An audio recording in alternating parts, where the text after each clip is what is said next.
I would first like to congratulate Zia Sahab for having written this book, which I feel is very important at the present time in this country. We have all been reading about all these instances of mob lynching, etc., in the media, but it's very, very important to put them all together and compile them with proper documentation so that they remain as a record for anybody and for posterity. What we have been witnessing is, as Jignesh said, something really, really horrible and terrible, which is not merely this kind of mob lynching which Zia Sahab in his book says. It's another form of rioting. It's a one-sided kind of rioting. But what we are witnessing is firstly a complete collapse of our police machinery, or rather a collaboration of the police machinery with this mob lynching and with the perpetrators of this of these heinous crimes. Absolutely unimaginable, the kind of depravity and the kind of grotesque nature of these crimes. But we are also witnessing at another level, which also Jignesh pointed out, a kind of normalizing of these heinous crimes and the depravity which accompanies these heinous crimes among substantial sections of our society. Unfortunately, this is an unfortunate fact that we have to face, that all this is made possible because of substantial sections of our society, especially those who are in power today, coming to feel and believe that this is all right. This can be tolerated. This can be tolerated because it is being perpetrated on Dalits, Muslims, Adivasis, who in their minds do not count as humans at all. And all this is facilitated by there is a lynch mob on the social media also. There is a lynch mob on the streets, and there is a lynch mob in the media, and especially in the social media. And this lynch mob, unfortunately, is all kind of ultimately shepherded by the Prime Minister himself. If you've read that book, I Am a Troll by Swati Chaturvedi, you will realize, and those of you who have not read this book, I advise you to pick up that book and read it, and then you will realize how this lynch mob is managed and controlled.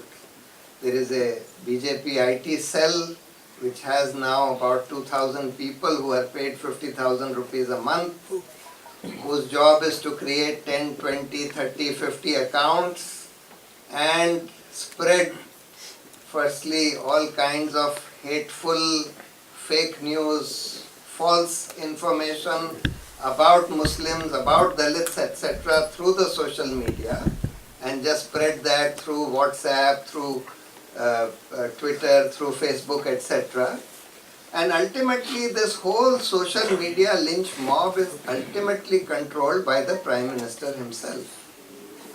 And that is why you find that all the major members of this social media lynch mob are all followed and feted by the Prime Minister. He calls them to his residence, to the Prime Minister's residence, has tea with them, gets photographs taken with them, and they are allowed to put those photographs on their social media page and say, proud to be followed by Mr. Modi.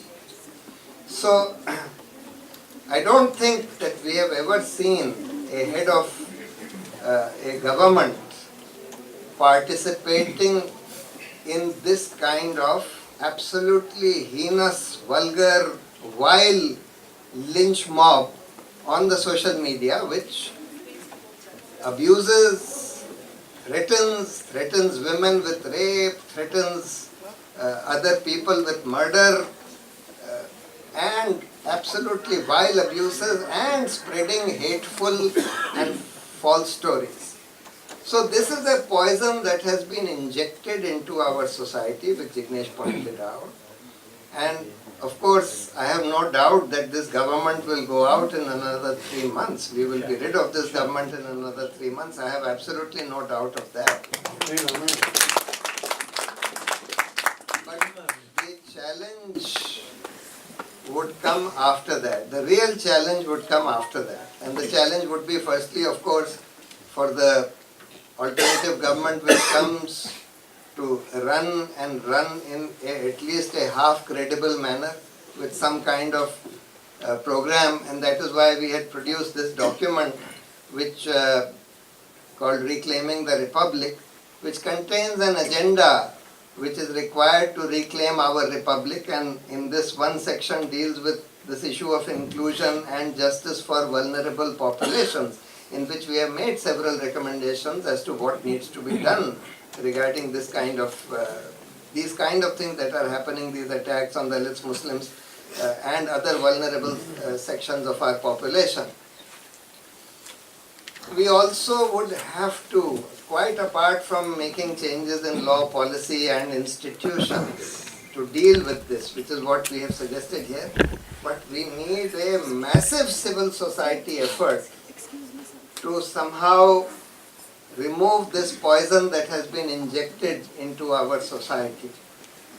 Because a lot of people, unfortunately, have ingested this communal poison. It's not merely a communal poison, it's also a kind of desensitization of their humanity itself. So this has to be resensitized. This communal poison which has been spread into our society, this has to be removed.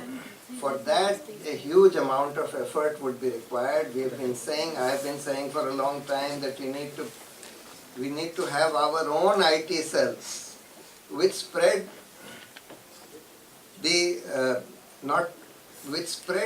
true news about the benefits of a diverse society, about the benefits of inter-religious engagement in our society, how cultures, different religious cultures have benefited from each other in our society, and why India is a unique country because of our religious and cultural diversity.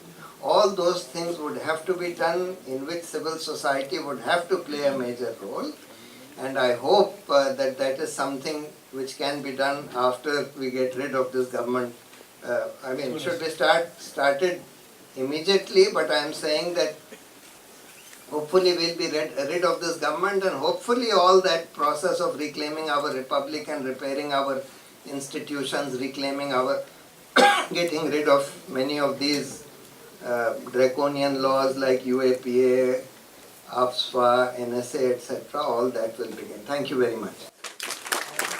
I congratulate Riya Saab for this magnificent effort to put together these accounts in this book. Thank you, Prashant ji.